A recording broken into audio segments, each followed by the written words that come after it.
Le football espagnol n'intéresse plus personne et il suffit de regarder les audiences en Liga depuis le début de saison pour le comprendre. Aucun match n'a dépassé les 9% de part d'audience et seule la rencontre opposant Osasuna au Barça a réussi à enregistrer au moins 1 million de téléspectateurs. Et les chiffres sont pires si on retire le FC Barcelone et le Real Madrid, les audiences tournent entre 50 000 et 300 000 spectateurs. À titre de comparaison, la Liga a enregistré en 2018 une moyenne de 450 000 téléspectateurs par match. C'est un fait, le football espagnol traverse une crise, mais dans cette vidéo, je vais t'expliquer pourquoi. Avant de commencer, si tu veux tout savoir sur ton sport préféré, n'oublie pas de t'abonner à Cop Football. Il y a plusieurs facteurs qui permettent d'expliquer cette baisse d'audience. Le premier est assez simple, le prix du foot en Espagne. Parce que pour regarder la Liga là-bas, il faut compter plus de 100 € par mois. Avec le service téléphonique et internet inclus certes, mais ça fait quand même une belle somme. De quoi inciter les Espagnols à chercher un site de streaming illégal ou de ne pas regarder du tout. Mais la principale raison, c'est la baisse drastique du niveau de jeu en Liga. Déjà, toutes les stars du championnat ont disparu, ou presque. Le championnat qui à l'époque se targuait d'avoir Messi, Ronaldo, Neymar, Suarez, Iniesta ou encore Benzema n'a plus grand monde pour attirer des spectateurs. Cette perte des talents s'explique en partie par les règles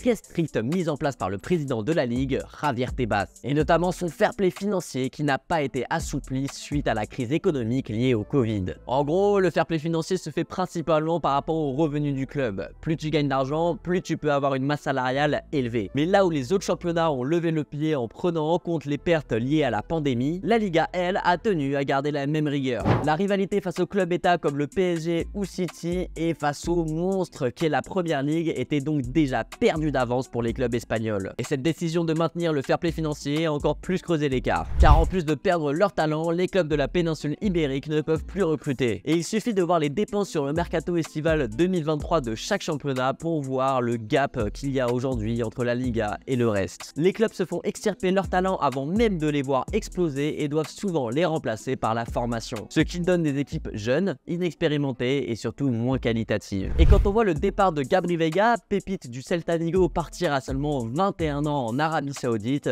on peut se dire que c'est assez triste de voir l'Espagne incapable de garder ses talents. Et le problème dans cette histoire, c'est pas forcément l'Arabie Saoudite, parce que les autres choix qu'il avait, c'était partout sauf en Liga. La baisse d'intérêt pour la Liga, elle s'explique aussi par quelque chose d'assez simple, les matchs sont chiants à mourir. La qualité de jeu est d'une pauvreté abyssale et se réfléchit sur le spectacle. En 2022-2023, la Liga est le championnat du top 5 avec la plus faible moyenne de buts par match. Pour cause, la perte progressive des meilleurs neufs du championnat. On peut citer les grands Suarez ou Benzema, certes, mais on peut aussi citer les vieillissants Iago Aspas, Negredo ou Soldado. Et si les centres de formation sortent des pépites au milieu de terrain ou sur les ailes, très peu de buteurs ressortent des écoles de foot. Et on le voit en sélection où la Roja peine à retrouver un grand buteur. Et puis on observe beaucoup plus d'équipes très défensives et rugueuses qui vont jouer le 0-0 ou la victoire 1-0. Getafe, Cadiz, Valence, Bilbao, des trous noirs de spectacle pour les spectateurs de Liga ces dernières années. Et si ce genre d'équipes ont toujours existé, elles obtenaient beaucoup moins de résultats avant. Tout simplement parce que le reste du championnat était beaucoup plus fort et les plus gros arrivaient même à leur infliger la plupart du temps de gros scores. Aujourd'hui, des Cadiz ou Osasuna peuvent s'en sortir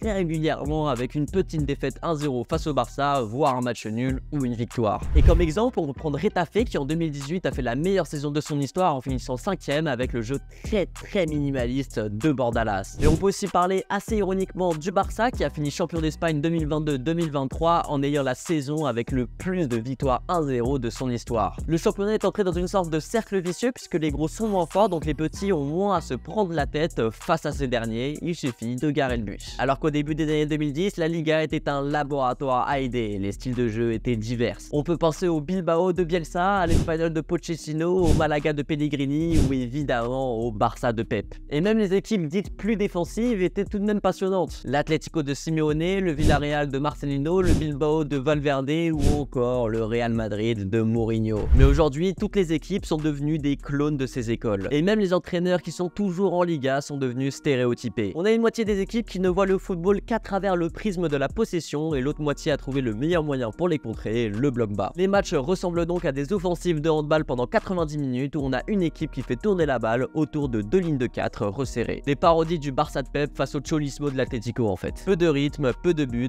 peu de joueurs de talent et de ballon, en gros rien qui empêche de zapper. Mais il y a tout de même de l'espoir pour la Liga et 2024 sera une année décisive pour le foot espagnol. Car pour pas mal de clubs, beaucoup de contrats de joueurs vont expirer et donc beaucoup de gros salaires vont s'en aller. Ce qui permettra d'enfin débloquer bloquer le fair play financier pour ces clubs de recruter, surtout avec les économies faites pendant toute cette période avec peu de transferts. L'austérité de Javier Tebas est souvent critiquée, mais elle est peut-être justifiée par un refus de permettre des dépenses indécentes. D'un certain point de vue, il a peut-être protégé les petits de son championnat en empêchant les gros de dépenser sans compter. Et cette rigidité économique pourrait porter ses fruits dans un an, qui sait. En tout cas, si les clubs arrivent à bien gérer et bien rebondir dessus. Et toi, qu'est-ce que tu penses du football espagnol? Est-ce que tu penses que la Liga va redevenir le meilleur championnat du monde? Dis-le moi en commentaire.